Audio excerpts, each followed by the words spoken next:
Zooming In is brought to you by Reconyx, see what you've been missing, and by Nikon, the trusted name in optics. My Texas bow hunt took place in the very northeast corner of the state near the small town of McLean.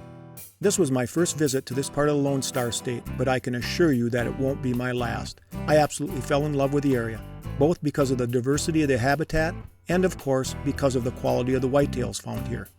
As this overhead view shows, there's a fair amount of agricultural ground on the ranch I was hunting. The vast majority of this ground consists of winter wheat fields. There's also a fair amount of wooded ground on the ranch, although the cover in the area where I arrowed the old buck consists exclusively of scattered clumps of thick cedar brush and tall yellow grass.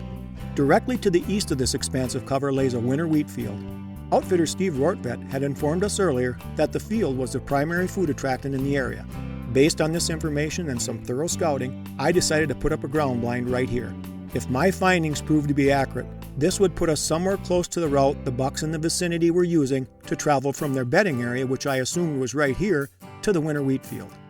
As the footage from the first evening clearly showed, my hunches proved to be right on the money.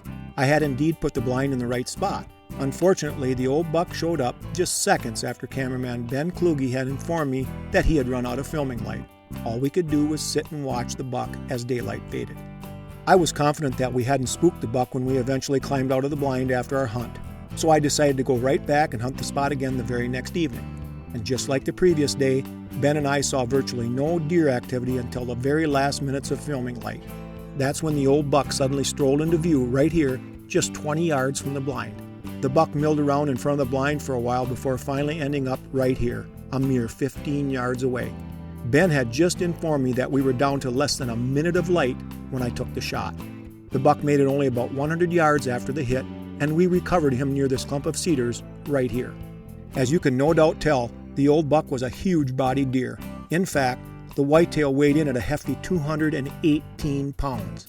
What's more, a giant 8-pointer that Jake arrowed a few days later weighed in at 211 pounds. Those are big deer anywhere. Make sure you join us again next time. I don't know where on earth we'll be zooming in, but I do know that you'll find it informative. See you here. Zooming In has been brought to you by Reconyx and by Nikon.